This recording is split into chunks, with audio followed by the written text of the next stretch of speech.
Welcome, folks, to this week's edition of Tech Sales Advice. I am, of course, your host, Chris White, and this is the LinkedIn Live show for technical sales professionals and technical sales leaders. And as I like to say, folks, these conversations are by design, unscripted, unrehearsed, and unpredictable because these are live conversations. And here we are, we're well into the summer months. We just celebrated Father's Day here in the United States. So happy Father's Day or belated Father's Day to any of you who may have celebrated. I myself am a proud father of 5, and they're not children anymore. They're adults. So I spent the weekend with my kids. And today we are going to be talking about building teams and building culture.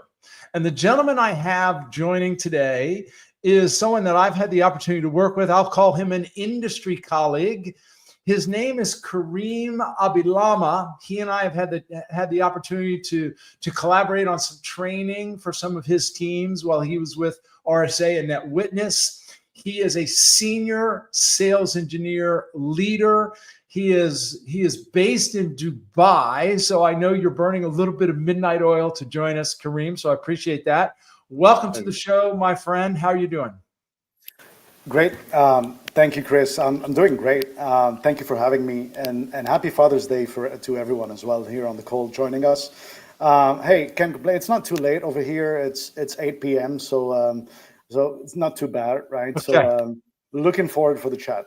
Excellent. Well, I'm glad you agreed to join me. I know we caught up, I don't know, a month or so ago, and we started talking about, some of the challenges in building teams, the importance of building culture, and it in that moment struck a chord that, Karim, you ought to just join me on the show and have a conversation. Now, Karim, before I invite you to elaborate on your background and introduce yourself, allow me to pause just for a moment. I see Cliff Barcliff is saying hello from Richmond, Virginia, which is a few hours south of me. Cliff, nice to see you, my friend.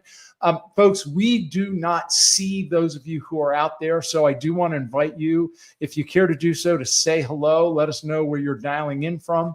And of course, as we go through this discussion, if you do have any comments or questions for myself or Karim, please feel free to chime in. That being said, Karim, I always like to begin by inviting people to share how they got into pre-sales. So many of us took sort of an interesting journey. Many people say, I never even heard of pre-sales before. Oh, there's Pam Dunn up in Boston. Pam, nice to see you. So Karim, do you mind just sharing a little bit of your background and how you ended up in not just pre-sales, but pre-sales leadership? Sure. It's a pleasure. Well, it all started roughly 18 or 19 years ago. I started in network security. That's where my background was. In fact, that's where I kind of back in the days I kind of graduated from, got a master's degree in network security. This is my background. I got into pre-sales. I was actually an implementation engineer first, and I was many of us start in some sort of post-sales or implementation. Absolutely, and I was actually working for a systems integrator in a very small area in the Middle East, actually, serving clients, mostly mid-sized, I would say initially, and then I got into pre-sales. I've always had a passion for tech, but also kind of dumbing it down and simplifying it to clients that are just kind of also really trying to kind of show the value behind the tech, right? So gotta be a believer in the tech that we're selling in the community. Gotta be a believer. That's what got me in pre-sales. Then I moved in 4 or 5 years later to RSA, where I started my journey. I started as a pre-sales engineer, and then I moved into pre-sales leadership roughly 2-3 years later. So roughly in 2014, 2015, I would say. And when you made that jump, let's sort of work backwards. When you made the jump from, actually let's start from engineer to pre-sales. What were some of the big sort of aha moments or some of the big sort of eye-opening moments for you when you were making that journey? Yeah, that's a great question. I think it's the one thing, obviously implementation engineers kind of just really get deep in the tech, right? And that's what I used to By necessity, right? by necessity. And I think the aha moment for me was just kind of knowing the fine line between when I need to go deep and when I needed to Mm, stop, right? mm, And that was a challenge at the very beginning, right? So that was not very easy because naturally tech guys like myself and I'm sure many others on the call here just kind of have a tendency to just kind of really just show off and explain everything. And that's initially the first aha moment, if I can call it this way. Just kind of, hey, that's a moment where you have to just kind of step back and listen and do active listening in terms of what are the challenges. Am I proposing the right solution? Does it address the customer requirements at the end of the day, right. right? So Right. that's, yeah. Well, and you mentioned that in your opening words, you mentioned that you like to quote dumb it down a little bit, which resonates with me a great deal because frankly, even though I studied computer science in school in college, I sort of muddled my way through it, and even though I was a technology guy, I was never one of the real high tech people. So I always needed things dumbed down for me. And then what I discovered was that I had the ability to even further quote dumb things down for others. And of course, I say that with the greatest deal of respect. And I think that's what I'm hearing you say as well, is that you sort of your one of your aha moments was it's not about being the technologist or the most knowledgeable in the room, but it's the ability to articulate and communicate in such a way that A, makes it understandable, and B, aligns with what they're trying to achieve. Those are my words, not yours, but is that in essence sort of what you learned in that journey? You're spot on, Chris. That's exactly what it is, right? So it's basically having the ability to still go deep when you need to, right? So if you're in front of someone who kind of really wants to know every bolt, every little detail of the tech, but also be able to kind of step back and when you're in front of a CISO or in front of a C-level individual, know kind of how to articulate and deliver the message completely differently, right? Yeah. So just kind of know your audience, just the basics and the foundation of just kind of knowing your audience and being audible ready, which is not easy to do, right? So not always easy. But yeah, you're spot on. Love that term, audible ready. I've heard that a couple times recently. And what does that mean? I'm curious. Whenever I hear somebody use a term like that, I'm curious to hear what it means. What does that mean? That term mean audible ready. What does that mean to you? Well, first, I think there's a lot of groundwork to do, right? So you kind of with customers when you're in front of customers, just making sure you're talking to your sales rep, as an SE, you're talking, or if you're an SE leader, talking to your territory leader, doing some groundwork around the customer, who you're actually going to be interfacing with, so that you kind of minimize the risk of not really understanding the requirements. And being audible ready to me is after you do that prep work is really trying to adjust and ask and probe and ask the right questions. And if someone interrupts you, you've got to just know how to stop and just be able to say, all right, am I on the right track? Am I delivering what the customer wants to hear, or am I delivering what I've prepared for that customer? Because those are two completely different things, right? So you think sometimes you've got the right you've got the right talk track or you've got the right demo, but then you might have team members or an audience in front of you that is waiting for something completely different. Yeah. Some of them might help you, some of them might not, based on what I've seen, right? Yeah. So some of them might be silent. Yeah. I think it's important to just kind of engage with your customer. I really like the fact that you said groundwork, because I'll admit that when I think of audible ready, I usually think of fast on your feet or quick on your feet, right? The ability to pivot and turn. But you're right. If you're not doing your homework, if you haven't done your groundwork, if you haven't probed, as you rightfully referenced, it's really difficult to be. We could be quick on our feet, but if we haven't done our homework, we may not have the right information or the right pivot to turn to. So it's well said. So let's take the conversation a step further. You talked a little bit about your background. You were in essence a network engineer, security engineer.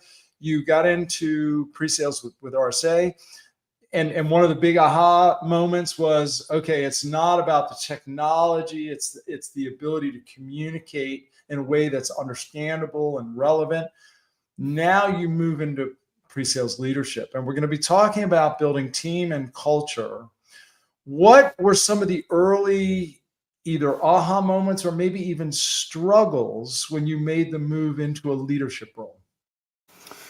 Yeah, I remember a few things actually. So when I first got as I've mentioned, I've kind of started in the Middle East area where I'm based here in Dubai. So it made sense for me to start my journey 11 years ago where I'm based, right? So I've kind of started having initially a small team of just two team members. And I was lucky in a sense where I got two excellent SEs on my team, right? So, but the thing that I initially I found really challenging is just kind of accepting the fact that there might be a different way to get to the same result by a different sales engineer that is not necessarily my way. And that was challenging at first, right? So you do it in a certain way, but then there's another way to achieve the same result or even a better result, right? So and just accepting that initially was kind of it was not very straightforward at the very beginning, because obviously me being an SE, I was still interfacing with a lot of clients myself. I had my list of clients, and kind of juggling with that initially was kind of a challenge. But I find it to be an interesting challenge, and kind of having working through that challenge with the team members, and just kind of having a constant communication and a constant just kind of back and forth. Communication was key, right? And at the end of the day, over the years, and even initially, when you kind of see that the result is achieved, or even a better result in some cases are achieved, it's like you know what, that job's done at the end of the day. What I hear you saying, and I think a lot of new managers struggle with this, is holding people accountable for results, not necessarily methods, right? And here's the challenge: is if we tell people how to do what we think it is that they need to achieve, we almost can't hold them accountable for the results, because they're just doing what we're telling them to do, right? But if we reverse the equation and say, well, here's the outcome, here's the result we expect. Now I'm here to help you with the process, the method, the approach, if needed. Otherwise, I trust you to. That's a difficult thing for a lot of managers to do, I think. Absolutely. I fully agree. I mean, it's just kind of taking a step back, looking at things differently. So my recommendation and my advice would be, hey, there's not only one way to achieve. You've got to trust your team member. You've got to trust your SE. You've got to trust that you and if they need help, just give a hand and help whenever needed, right? So yeah. Well said. By the way, Andrew Klein chiming in, saying hello from Boston. It sounds like we've got a few folks from Boston. By the way, folks, if you care to say hello, please feel free to do so. If you care to ask Karim or myself a question, feel free to do so. So you've moved into a management role. You've discovered that early on that one of sort of the challenges was instructing or giving people the expected outcomes and results, but not necessarily expecting them to follow your process and approach, and sort of becoming or coming to peace with the fact that there are other ways than your way, right? And what was important is the results. And I feel like this leads towards building team and building culture. So What were some of the lessons that you learned, or some of the specific things that you did to try to build more of a team atmosphere and begin to define some culture within the team? Yeah, no, that's a great question. First, I'll also say hi to Andy, a great ex-colleague of mine. Great to see you here on the call. I would say my philosophy has always been around specifically with team culture, and we inherited a great culture at RSA. I haven't really my predecessors, and a big nod to a great individual in the industry today, Michael Huckabee, who's actually built that team 25 years ago and built that culture. I think it was mostly built around, and I kept on going with that, built around transparency, really, and communication, and a lot of communication, really. So it's kind of, there's a lot of need, and unfortunately what I've seen over the years is, while there's a lot of good leaders that kind of establish a lot of transparent communication, there's also not a lot of that happening, unfortunately, in the industry. So I think transparency around the mission and the objectives at the very top, and cascading that down so that everyone in the chain is understanding their role and their part, and obviously constant communication and feedback, right? So those are some of the themes, because trust is not really built over in a day. Trust requires kind of reciprocity, mutual agreements, testing and verification constantly. So, and a lot of it is actually, the foundation for it is really communication, transparency, honesty, right? So just kind of saying it as it is in to the team, right? So, yeah. By the way, a few other folks saying hello. Julianne in Paris, and is it Vissam? I hope I'm saying that correctly. In Paris as well. Good evening, gentlemen. Good to see you. So you mentioned transparency. My observation is that transparency means different things in different organizations. Mm-hmm. It also means different things in different business cultures. And frankly, here in America, transparency in New York City might mean something very different. I think Tony's from sunny South Texas. Transparency in New York City might mean something very different from transparency even in Texas. So can you give a perception of what transparency has meant, and an example of what transparency actually looks like in your organization? And is there anything particularly unique to either the Middle East or Africa or Europe? I know most of your work has been in that part of the world. Sure. Yeah, no, that's a great question, because you're absolutely right. Transparency also, the way for transparency, I would even word this, the means for transparency is actually delivered even differently if you're in different parts of the world, right? So I think the key thing we can agree on, I hope we can agree on, is that to share the information openly, right? To kind of including the organization's goals, strategies. Now, how you deliver that could be different from a region to another, from an area to another.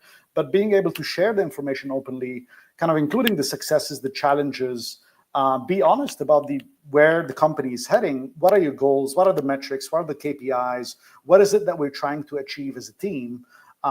If there's a project or anything that the pre-sales team needs to take on, right? So I think that is for me, in my head, a common definition for transparency globally, right? So now, obviously, it becomes a bit how you deliver that information, and it could be different from an area to another. At least that's my way of seeing things.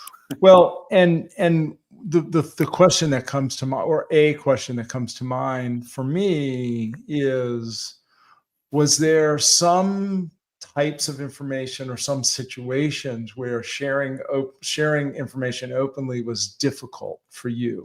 Because it was there. And the reason I ask is that if I'm fully transparent with you and our audience, there were times when I was a leader that I found it difficult to share certain information openly. And I'll be happy to elaborate on the context there, but I'm curious to hear your perspective on this one.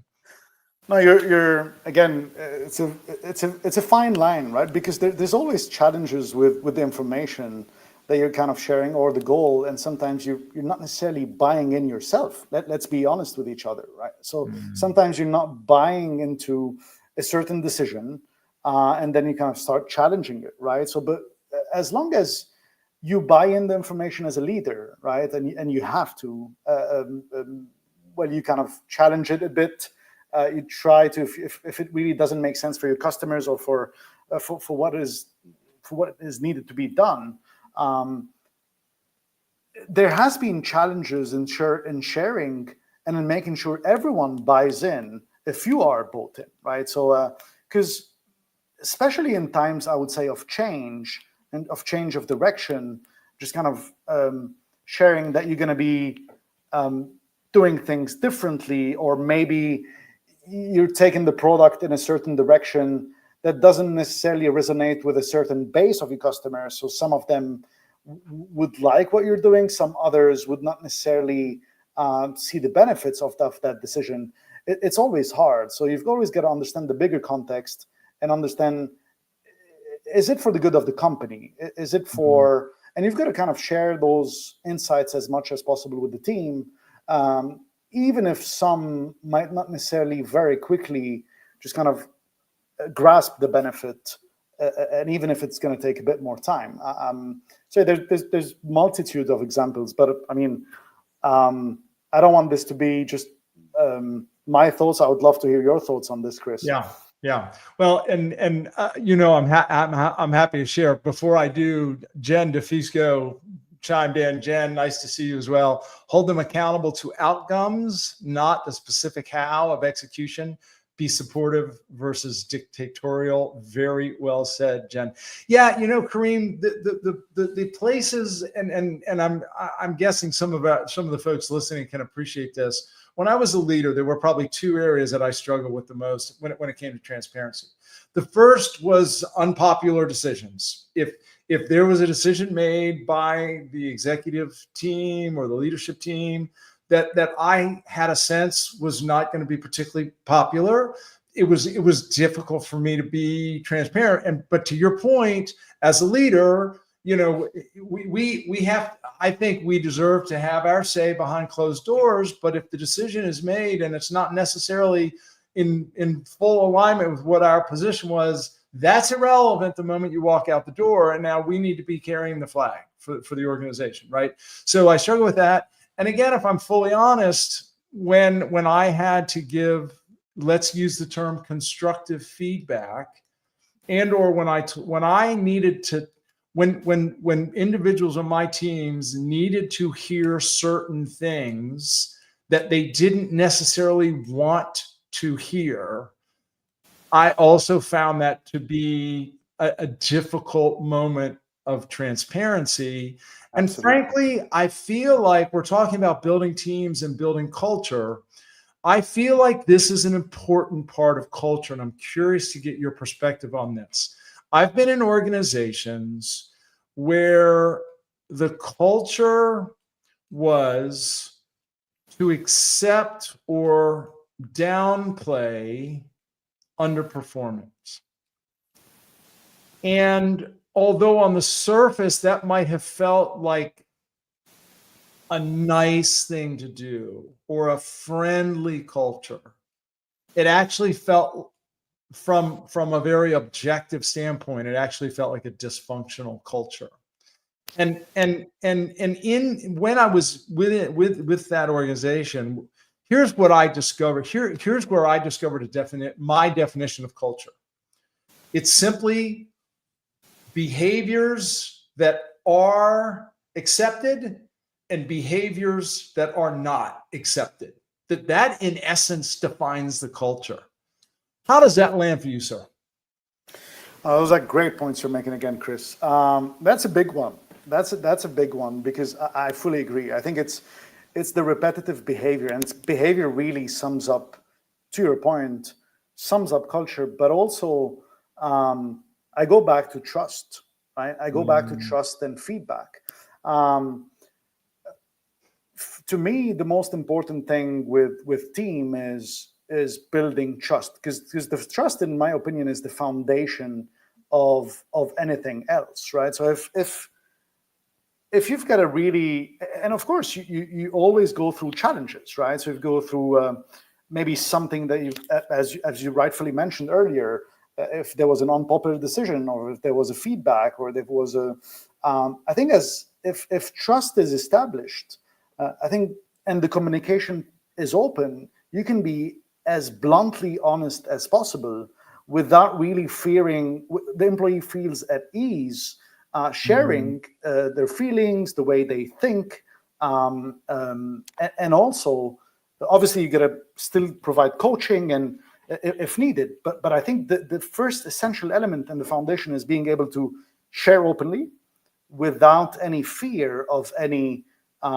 retaliation, or of any critics, or of anything of that nature, right? So that's the foundation. And then obviously constructive feedback is important, right? So you obviously want to make sure that sometimes feedback goes both ways, right? So as a leader, you can also not take the right decisions, right? So it's not always an employee not taking the right decision, but it's also we as leaders sometimes got to be self-aware, and again, trust with the team, and kind of getting feedback from your own team on some of the key critical decision is important, right? Yeah. So you've mentioned trust a couple times, and I want to double click on that. But before I do, Pam just put something in the chat, which I think is worth just spending a minute discussing.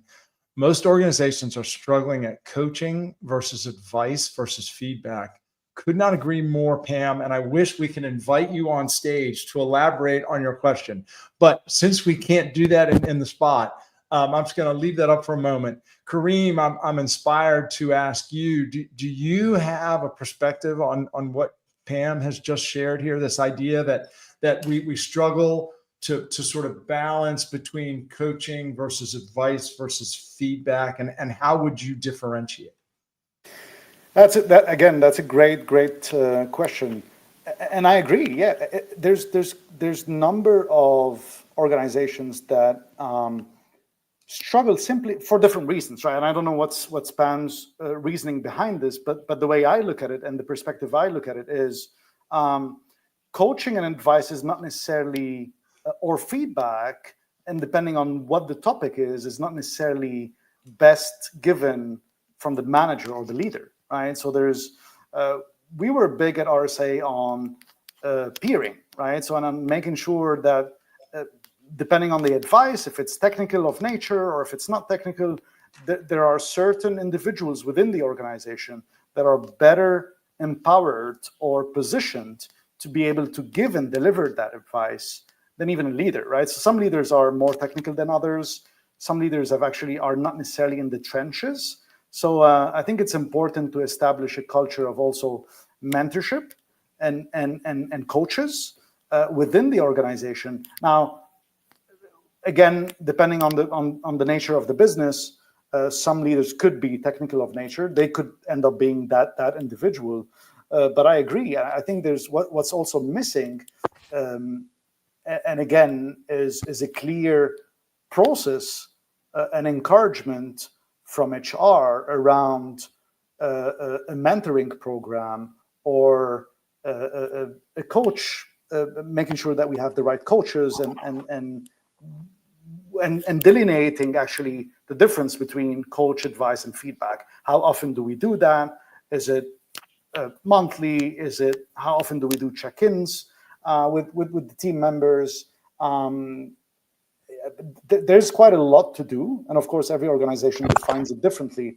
But I do agree; those are challenges. Yeah. Yeah. So Pam, you've inspired me to do something that I don't think I've ever done on this show. I actually did a quick query of chat, and I asked it the difference between coaching, advice, and feedback. Now I'm going to see if I can actually share what I saw without hurting myself. Let's see. I don't even know if I know how to share a screen on this. Let's find out. All right. There we go. Look at this. So we're operating here in real time, Pam. You've inspired me. So this is what chat had to say: the difference between coaching, advice, and feedback. So coaching, the goal is to develop the individual's ability to think, decide, or act for themselves. The approach is ask questions to guide reflection and insight. The tone is curious, open-ended, and supportive. Advice, the goal is to provide a solution or best practice based on our experience. The approach, share recommendations, often with rationale, and the tone should be informative and guiding. And then feedback, reinforce or improve behavior and performance, describe observations and the impact they had. And the tone is direct, constructive, and ideally two-way. So there you go, Pam. See what you just did? That was fabulous. All right, we'll come back to just the two of us. Absolutely love that. And you know, it's interesting because and anybody who's ever heard me speak before knows that I tend to be very intentional with the words that I use. I try at least to be very intentional with the words I use and specific with the words that I use. And so, and I think Pam's point is a great example of being clear with our words. There probably are times when people need, or our team members need some coaching. And as the definition that was given there, that's more feedback that gives them the opportunity to maybe consider for themselves. Whereas advice is, well, let me tell you my experience. Let me tell you what I've seen, and maybe this will work for you. And then feedback is something to either reinforce what you've seen or maybe change some of the behavior you've seen. So fabulous. Love that. All right. Again, Karim, I'm just going to push pause just for a moment. Folks, I'm speaking to Karim Abillama. He is based in Dubai, so he's joining us a little bit later in the day, his time. He is a longtime seasoned pre-sales leader, primarily in the cybersecurity space. We're talking about building teams and building culture. We've had some good discussion on the chat. By all means, if you have any other questions or comments, please feel free to drop them in. So Karim, I want to double back on trust. You used the word trust a couple of times.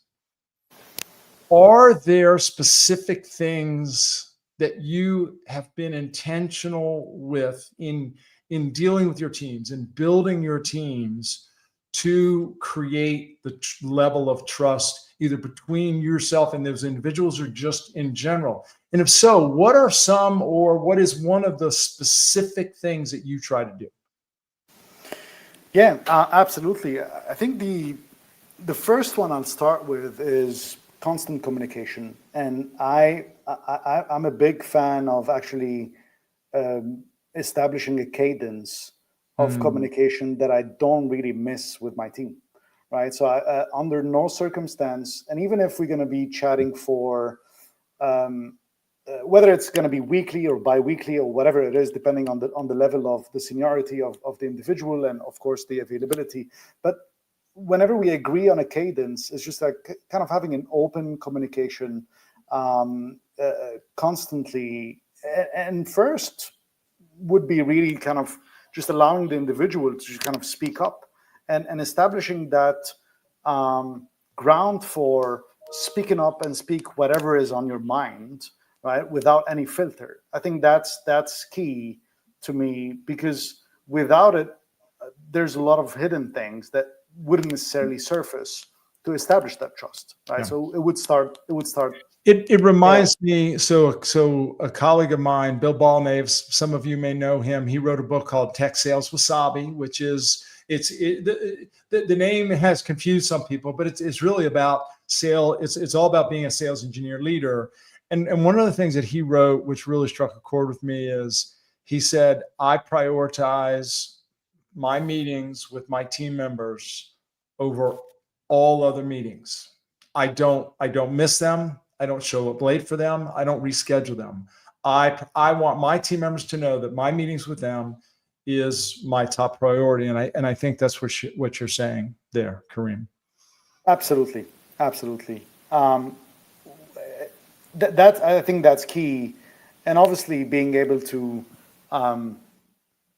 be consistent in the behavior. You mentioned behavior before, so be consistent with the behavior towards the team member. Lead by example. This is a big word, and I think it's not always easy to achieve. But I think we as leaders have I think a duty to lead by example, right? So be proactive and try to have your voice and the voice of your team heard at the top level of the organization, right? So that's key. Have the back of your team. I know I'm mentioning so many things, so I just want to make sure that I pause a bit so that you well, and you said a couple of important words there. First of all, you used the word consistent. And I think consistency is arguably one of the most important things as a leadership. And even, I mean, frankly, just human relation. You know, we were talking about Father's Day, and I mentioned that I've got 5 kids, and my kids are out of the house and they're all grown. But one of the things that we learn, I think, early on as parents is that the more we can be consistent with kids, the more likely they are to know what to expect, right? And I think particularly with our team members, it's the same. If all of a sudden we start maybe making recommendations or giving feedback or coaching in something that they've been doing maybe for a long time, but all of a sudden it seems to be wrong, that's inconsistent. And all of a sudden it's going to damage the relationship, and it's going to damage trust. The other thing that you said, you used the word duty. Man, do I love that word. I do think that we have a duty to the organization. We also have a duty to the individuals on our teams. And so I think the more we recognize the duty that we have and the different roles that we play, the more likely we are to A, create the type of team that we're talking about, and B, create the type of culture that it is we're talking about. Now, let me flip this on its head. And I'll ask a question, then invite you to share maybe something that might be a touch vulnerable. Have you done anything that maybe damaged some trust with an individual or with a team that you feel comfortable sharing? You know, what worries me with this question is that I kind of have to reflect back and think, hey, I might have, but I might have not realized it, right? So I'm worried of the amount of times that I might have done it without even realizing it. Without even knowing it. Without even. By the way, I'll be the first one to raise my hand on that one. And usually we find out after the fact in sort of worse ways, right? Yeah, and to think again, of course I've done it, right? So and I might have done it, but and I hope I haven't done it a lot of times, and at least not voluntarily, right? So, but I think there are situations where you kind of promise the team that you're going to follow through a certain action or something that would be, I don't know, a team bonding. And I think one that I can relate to is we at some point we kind of had a team event that I kind of promised the team that would be gathering in person, because for me that's more important than anything else. At RSA there was a big culture of even the event used to be called Tech Fest, and that was a yearly event that no one would miss.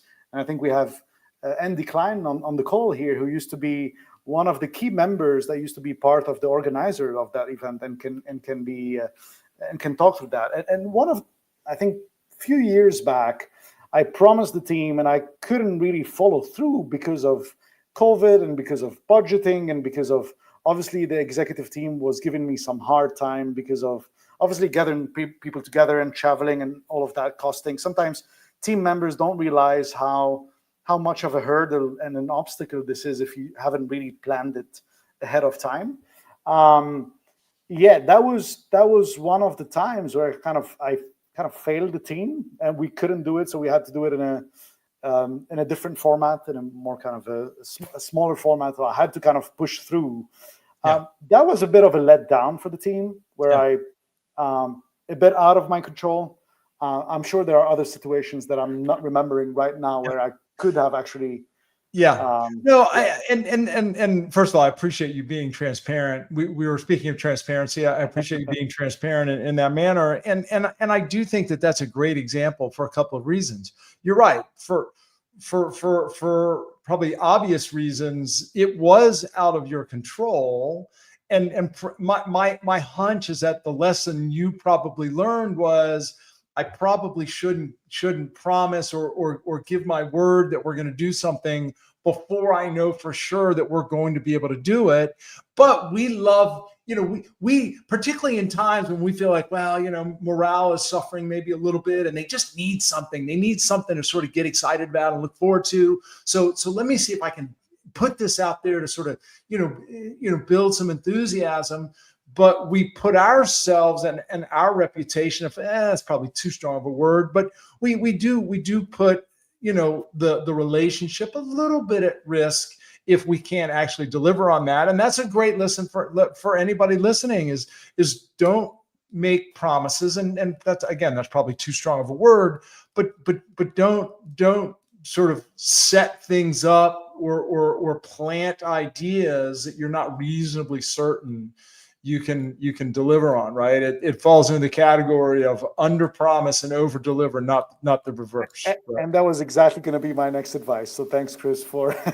So yeah, I mean, at times, especially when you're going through transformation, you've got to just boost the morale. There's a lot of changes, especially during the post-COVID times where you can't really meet in person. You've got to make sure that you're rallying the troop, making sure that everyone is face to face is really important. I mean, there's nothing that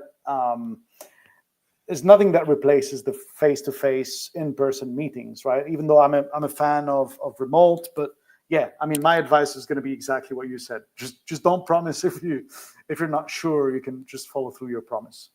Well, and the other thing that comes to mind for me too is being willing, just as you were a moment ago, being willing to be a touch vulnerable and being willing to admit maybe when you've made a mistake, or when you're not sure about something, or when maybe you have concerns of your own, right? We obviously always have to, again, carry the party line. We have to speak in a very positive nature of the organization.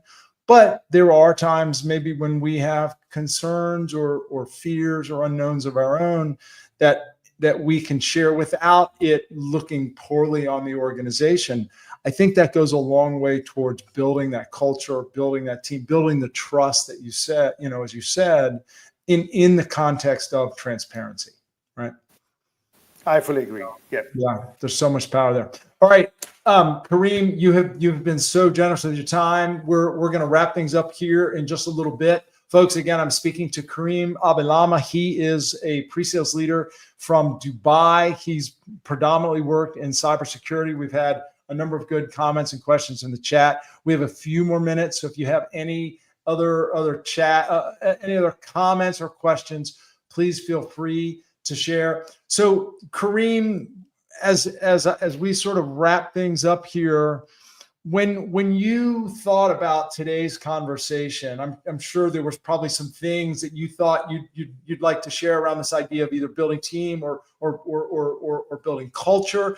Is there anything maybe that we haven't touched on, or any questions that I haven't queued up that maybe you thought we would touch on and we're hoping to share that we haven't had a chance to share yet? Yeah, I think we pretty much touched on a lot of the areas I thought, and I love the fact that this is completely unprepped just like, I love the conversation, and actually very, very good questions from the chat, from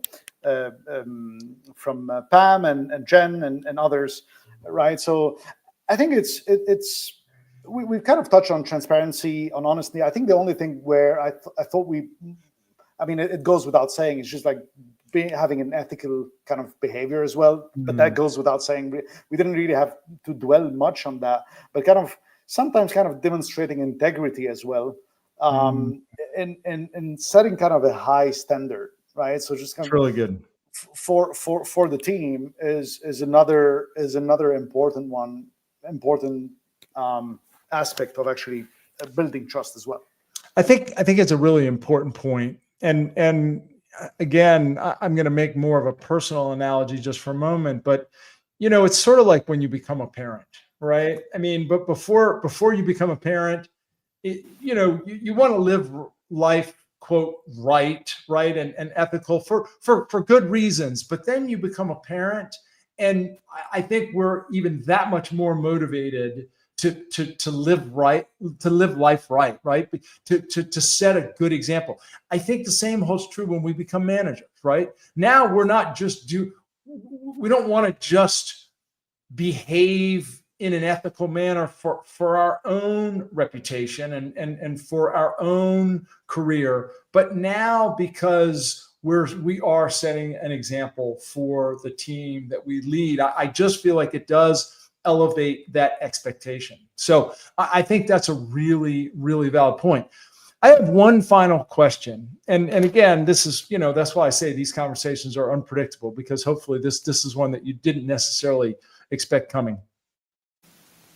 Is there one thing when you led teams, was there one sort of guiding principle whereby you always thought to yourself, if nothing else, I want my team members to think of me in this way, or I want them to think about me, or I want their perception of me, if nothing else, I want their perception of me to be this. That's a very good question. It's a hard one though, because there's a lot of things there's a lot of things that come to mind. But I think I would say the fact that they could call me anytime, just availability was very important. They can trust me with they can knock on at any time. I think, and I do mean any time, because obviously it's important to kind of create, for me, establishing it. It's not only, it goes beyond the business relationships. Now, obviously with some you kind of have more affinities than others, if I can put it this way. But for me, I tried as much as possible to really create a true relationship with every single team member. And I think just that's the perception that I would like to keep, or at least that I hope they kept in their minds. I love that. I love the word availability, and to me that comes in the context of different perspectives, right? Just physically available. I will take your call anytime, but also emotionally available, right? Intellectually available. I think that opens so many interesting doors. And I see Tony wrote trustworthy, Andy wrote honest, kind, available. For any of you who are leaders out there, and if you're still listening, I'll invite you to consider that question for yourselves. What's the one thing you want beyond anything else? You want all of the people that report to you, that you lead. What's the one perspective you would like them to have of you? I think it helps us set that true north. Thank you so much, Karim, for being here. I've enjoyed the conversation a great deal. For those of you who have been blowing up the chat, very nice to see all of you, and thanks for your comments. Karim, any final comments or thoughts from you before we wrap things up? I appreciate the time, Chris. Thank you for having me. For all the participants, great comments. It was a pleasure interacting with you. I hope you found this useful. Nothing else. Thank you, Chris. Thank you once again. Excellent. And fair to say that anybody who is listening to this and not connected with you, you would be open to a connection request? Sorry, the line broke a bit. Can you repeat that? Fair to say that you would welcome anybody to connect with you, sir. Oh, absolutely. I'm open to connect. I'd love to connect with all of you here on the call. Absolutely. Yeah, awesome. Tony Taylor just said, know when to hold them and know when to fold them. Oh, I that's actually an happen to inside be joke. I happen to be a fan of playing cards, Tony. So that strikes a chord for me. Folks, thanks so much for hanging around for this conversation. Again, if you'd like these, I invite you to follow Tech Sales Advice. If you don't already do so, you'll get notified when we go live. And of course, if you want to learn more about what we do, you can go to techsalesmastery.com. Karim, thank you so much for being here. I hope you come back and join me. Hang around backstage just for a moment. For everyone else, have a good week, folks, and we will see you next week on Tech Sales Advice.